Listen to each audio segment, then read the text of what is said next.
মানুষেরা রে শেরবারের মতো আমার আম্মা জানকে দেখার জন্য দাও, শেরবারের মতো আমার স্ত্রীকে দেখার জন্য দাও, শেরবারের মতো আমার আত্মীয় স্বজনকে দেখার জন্য দাও। বাইরে আমার লক্ষ্য করে দেখুন, এই মুহূর্তের মধ্যে এই যুবকটা যখন চিৎকার দিবে, মানুষেরা তার কোনো কথা শুনবে না, চিৎকার করতে থাকবে, এরপরেও তার কথা কেউ শুনবে না। আর তখন ডাক দিয়া বলবে, মানুষেরা রে আমাকে কবরের মধ্যে নিও না, কবরের মধ্যে নিলে এই কবরের মধ্যে আমার জন্য একটা সাপ অপেক্ষা করতেছে। আল্লাহ নবী বিশ্ব নবী রাহমাতুল লিল আলামিন ডাক দিয়া বলেন, উম্মতেরা শুনো, কবরের মধ্যে যখন কাউকে নেওয়া হবে, এই কবরের মধ্যে নেওয়ার পরে আল্লাহ রাব্বুল আলামিন দুইজন ফেরেশতা তাকে যখন তিনটা প্রশ্ন করা হবে, মার রাব্বুকা ওয়া মা দীনুকা মান হাদার রাজুলুল্লাযী বুইসা ফীকুম, এই তিনটা প্রশ্ন যখন করা হবে, আর যুবক যখন এই প্রশ্নের জবাব দিতে পারবে না, লক্ষ্য করে দেখুন, এই তিনটা প্রশ্নের জবাব দিতে না পারার কারণে আল্লাহ রাব্বুল আলামিন লেখ দিয়ে বলবেন, ফেরেশতারা ও আমার ফেরেশতারা, তার জন্য জাহান্নামের দরজাটা খুলে দাও। ও ফেরেশতারা, তার কবরের মধ্যে জাহান্নামের আগুনের বিছানা বিছাইয়ে দাও। ও ফেরেশতারা, তাকে তোমরা জাহান্নামের পোশাক পরাইয়ে দাও। ও যুবক ভাই, চিন্তা করে দেখো তোমার কি এমন অবস্থা হবে, কি অবস্থাটা এমন হলে, কি অবস্থাটা এমন হবে। দুনিয়ার মধ্যে সাধারণ আগুন আমরা সহ্য করতে পারি না, যদি রৌদ্রের তাপ যদি 40 ডিগ্রি যদি হয়, 40 ডিগ্রি লাগে না, 30 ডিগ্রি যদি হয়, গরমের দিন যদি হয় 30 ডিগ্রি রৌদ্র যখন হয়, 30 ডিগ্রি তাপ উঠলে ওই সময় তখন ডাক দেয়া বলে, প্রভু ও আল্লাহ, এত রুদ্র কেন দিলে প্রভু গো, এই রুদ্র তো আমি আর সহ্য করতে পারি না। ও রব্বুল আলামিন, এই জন্য তুমি রুদ্রটা কমাইয়া দাও, আল্লাহ বাতাসের ব্যবস্থা করো। আর ওই সময় যদি দেখা যায় বিদ্যুৎ যদি চলে যায়, গালি দিতে দিতে বিদ্যুতের 14 গোষ্ঠী পর্যন্ত উদ্ধার কইরা ফেলে। কথা কোন ঠিক কিনা? গালি দিতে দিতে বিদ্যুতের মা বাবা দাদা 14 গোষ্ঠী পর্যন্ত উদ্ধার করে ফেলে। বাইরে আমার লক্ষ্য করে দেখুন, ওই সময় কি এমন অবস্থা হবে। এই জন্য দুনিয়ার জীবনে আফসোস করতে হবে, দুনিয়ার জীবনে আফসোস করতে হবে। মাগরিবের নামাজ পড়তে পারলে না, এই নামাজের জন্য তুমি আফসোস করো। ও যুবক ভাই, ও মুসলমান, চিন্তা করে দেখো, মসজিদ থেকে যখন মুয়াজ্জিন ডাকে, মুয়াজ্জিন ডাকার সাথে সাথে তোমার অন্তর যদি নাড়া না দে আল্লাহর ইবাদতের জন্য, যে ঈমান তোমাকে মসজিদের মধ্যে নিতে পারলো না, ও যুবক ভাই, তাহলে এই নিবু নিবু ঈমান এবার চিন্তা করেন কিভাবে তোমাকে কবরের আযাব থেকে রক্ষা করবে, কিভাবে তোমাকে জাহান্নামের আগুন থেকে রক্ষা করবে, এই ঈমান কিভাবে জান্নাত পর্যন্ত তোমাকে পৌঁছায় দিবে। চিন্তা ফিকির করা দরকার। লক্ষ্য করে দেখুন, কিয়ামতের মাঠে, কঠিন হাসরের মাঠে জালেমরা তখন হাত কামড়াতে কামড়াতে তখন ডাক দিয়া বলবে, হায় আফসোস, কেন মুহাম্মদের দিন গ্রহণ করলাম না, যদি মুহাম্মদের দিন আমি গ্রহণ করতাম। শুধু তাই নয়, লক্ষ্য করে দেখুন, কিয়ামতের কঠিন ময়দানে হাসরের মাঠে ওই সময় তখন ডাক দিয়া বলবে, হায় আমার দুর্ভাগ্য, হায় আফসোস, আমি যদি অমুককে বন্ধু হিসাবে গ্রহণ না করতাম। লক্ষ্য করে দেখেন, আমাদের এলাকার মধ্যে, আপনাদের এলাকার মধ্যে অনেক সময় দেখা যায় তাবলিগ জামাত আসে কিনা? তাবলিগ জামাত আসে। তাবলিগ জামাত আসার পরে আমাদেরকে দাওয়াত দেন, আমাদের দাওয়াত, কথা বলেন ঠিক কিনা? এই নামাজের দাওয়াত দেওয়ার পরে অনেক সময় অনেক মুসলমান দেখা যায় তাদের দাওয়াত গ্রহণ করে না। আপনাদের এলাকায় তো মাশাআল্লাহ দাওয়াত এবং তাবলিগের কাজ আপনাদের এলাকার মধ্যে বেশি, বরং আমরা মনে করি বাহুবল উপজেলার মধ্যে দাওয়াত এবং তাবলিগের কাজ আপনাদের এলাকার মধ্যে বেশি। এটা ইসলামের জন্য একটা উর্বর ভূমি আমাদের বাহুবল উপজেলার মধ্যে। এবার লক্ষ্য করে দেখেন, অনেক সময় তাবলিগ জামাত আসার পরে দাওয়াত দেওয়ার পরে আমরা মসজিদের মধ্যে যাই না, মসজিদের মধ্যে যুবক যায় না, অনেক বৃদ্ধ মানুষও মসজিদের মধ্যে যায় না, বলে পরে আসবে। আপনারা যান, পরে আসবে, কিন্তু মৃত্যুর তো কোনো গ্যারান্টি নাই। অনেক এলাকার মধ্যে আছে তাবলিগ জামাতের গালি পর্যন্ত দেয় না। তাবলিগ দাওয়াত এবং তাবলিগের কাজ এটা নবীওয়ালা কাজ। নিজের খাইয়া নিজের কইরা তোমার দাওয়াত দিতেছে, অথচ তুমি একটিবার চিন্তা করলা না লোকটা আমাকে নামাজের দাওয়াত দিতেছে। আল্লাহ রাব্বুল আলামিন তো কোরআনের মধ্যে প্রায় একবার দুইবার না, প্রায় 82 বার আল্লাহ তাআলা দাওয়াত দিতেছেন, আকিমুস-সালাহ, আকিমুস-সালাহ, নামাজ কায়েম করো, নামাজ কায়েম করো। আল্লাহ দাওয়াত দিতেছে। এখন আমি যদি বলি ভাই নামাজে আসেন, নামাজ কায়েম করেন, এটা তো আল্লাহর কথা। আমি কি বললাম? আল্লাহর কথা না, আল্লাহর কথা বললাম, কোরআনের কথা বলতেছে। এবার লক্ষ্য করে দেখেন, দাওয়াত এবং তাবলিগ, দাওয়াত যখন দেয় আমাদেরকে তাবলিগ জামাত, তখন অনেক মানুষ গাল মন্দ করে, কিন্তু কিয়ামতের কঠিন ময়দানে যারা তাবলিগ জামাতকে গাল মন্দ করতো এরাও আফসোস করবে, এরাও আফসোস করবে কিয়ামতের কঠিন ময়দানে। কেন? তার সঙ্গে তার দুশ্চরিত্রবান বন্ধু আছে, তার সাথে তার গুমরা একটা পথ প্রদর্শক আছে। সেই পথ প্রদর্শক তার গুমরাহী বন্ধু, তার দুশ্চরিত্রবান বন্ধু, পাপিষ্ঠ বন্ধু বলবে, আরে তাবলিগ জামাত বালা না, তাবলিগ জামাত ভালো না, সে নামাজের দাওয়াত দিতেছে, আরে যাইস না। তারপর কিয়ামতের কঠিন ময়দানে তখন আফসোস করতে থাকবে, প্রভু দুনিয়ার মধ্যে তুমি আমাকে আবার পাঠিয়ে দাও প্রভু গো, যে দুশ্চরিত্রবান বন্ধুর কারণে, যে পাপিষ্ঠ বন্ধুর কারণে আল্লাহ আজকে আমি জাহান্নামী হয়েছি।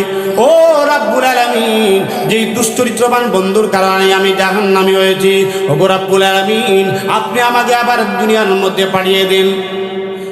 আল্লাহ রাব্বুল আলামিন ডাক দিয়ে বলবেন, না, তোমাকে দ্বিতীয়বার আর আমি আল্লাহ পাঠাবো না। ডাক দিয়া বলবে, প্রভু গো তুমি আবার আমাকে দ্বিতীয়বারের জন্য দুনিয়ার মধ্যে প্রেরণ করো। ওগো আল্লাহ, আমি আমার দুশ্চরিত্রবান বন্ধুকে আমি বুঝাই দিতে চাই, তার কথা মানবো না, আল্লাহ তাবলিগ জামাতের কথা মানবো।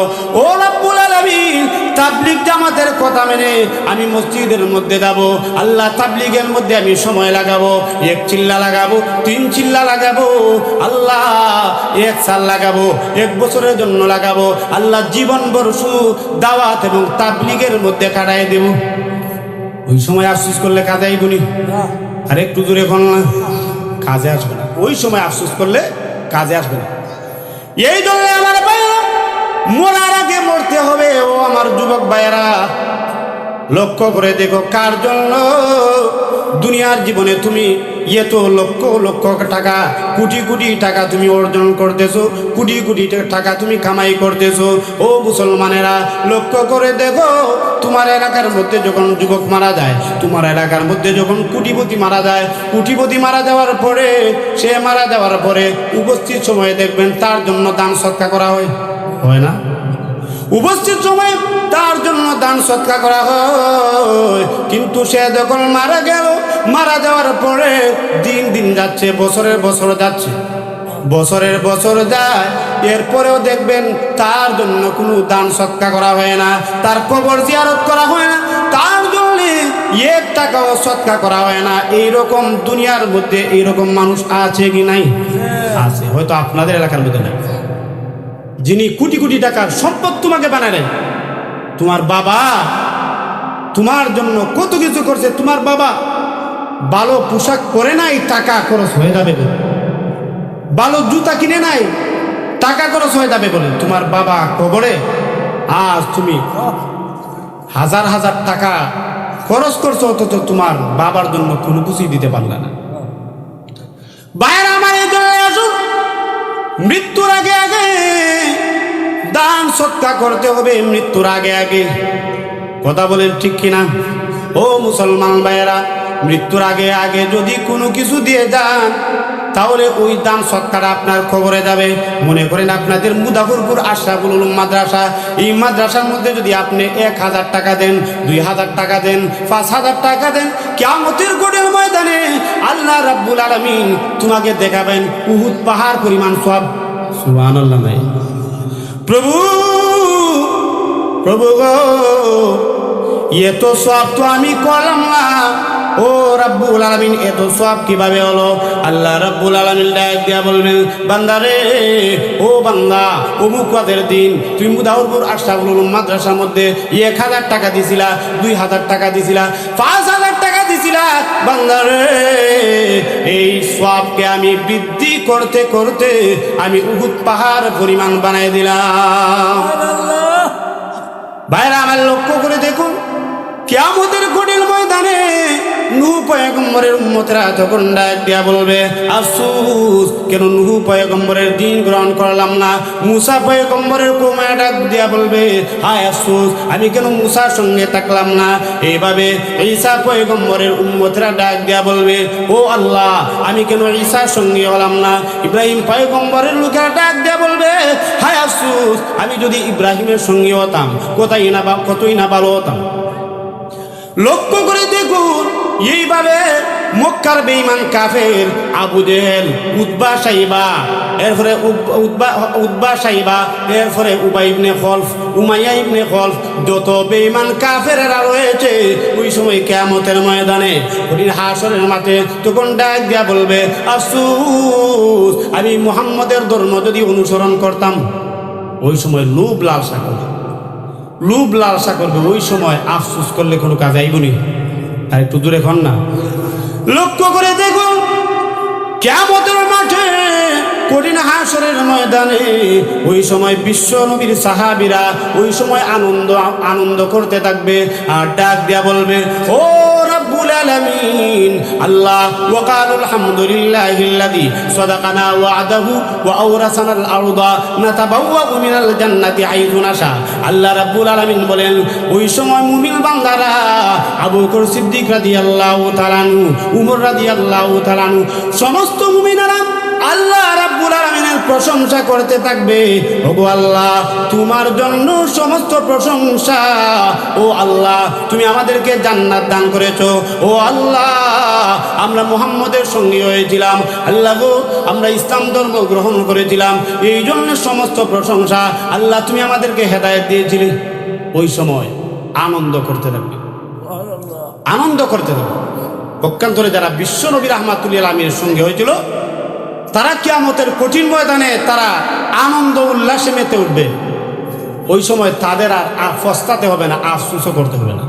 লক্ষ্য করে দেখেন, বিশ্ব নবী রাহমাতুল্লিল আলামিনের সঙ্গী যারা হয়েছে তারা সবাই জান্নাতি। কথা বলেন ঠিক কিনা? সমস্ত সাহাবায়ে কেরাম জান্নাতি, এতে সন্দেহ আছে? সন্দেহ নাই, কারণ এটা আমার কথা না। আল্লাহ কুরআনের মধ্যে বলছেন, রাদিয়াল্লাহু আনহুম, আল্লাহ রাব্বুল আলামিন তাদের প্রতি সন্তুষ্ট, ওয়ারাদু আনহু, এবং তারাও আল্লাহর জান্নাত পাইয়া সন্তুষ্ট। বলেন না সুবহানাল্লাহ। লক্ষ্য করে দেখেন, রসুলের সঙ্গী যারা হয়েছিল, মনে আসেনি উকবা ইবনে আবি মুঈত, সে তো রসুলের দিন গ্রহণ করলো না, কিন্তু পক্ষান্তরে যারা বিশ্ব নবী রাহমাতুল্লিল আলামিনের দিন গ্রহণ করছিল, দিন গ্রহণ করার কারণে তাদেরকে কত রকম নির্যাতন করা হয়েছে। বেলাল রাদিয়াল্লাহু তাআলা আনহু, আম্মার ইবনে ইয়াসির রাদিয়াল্লাহু তাআলা আনহু, আম্মারের পুরা ফ্যামিলি, পুরা পরিবার আল্লাহর দিন গ্রহণ করার কারণে, মুহাম্মদের সঙ্গে থাকার কারণে আম্মার ইবনে ইয়াসিরকে কত রকম নির্যাতন করছে বেঈমানেরা। লক্ষ্য করে দেখেন, আম্মার ইবনে ইয়াসির রাদিয়াল্লাহু তাআলা আনহু, উনি যখন দিন গ্রহণ করলেন, দিন গ্রহণ করার পরে এবার আম্মার ইবনে ইয়াসির রাদিয়াল্লাহু তাআলা আনহুর উপর অত্যাচার শুরু হলো।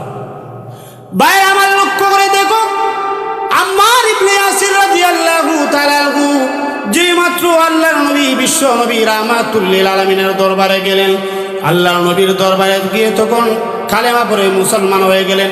লা ইলাহা ইল্লাল্লাহু মুহাম্মাদুর রাসূলুল্লাহ, এই কালেমা পড়ে যখন মুসলমান হয়ে গেলেন, মুসলমান হওয়ার পরে এবার বেঈমান কাফেররা তখন ডাক দিয়া বলো, বেঈমান কাফেররা তখন ডাক দিয়া বলল,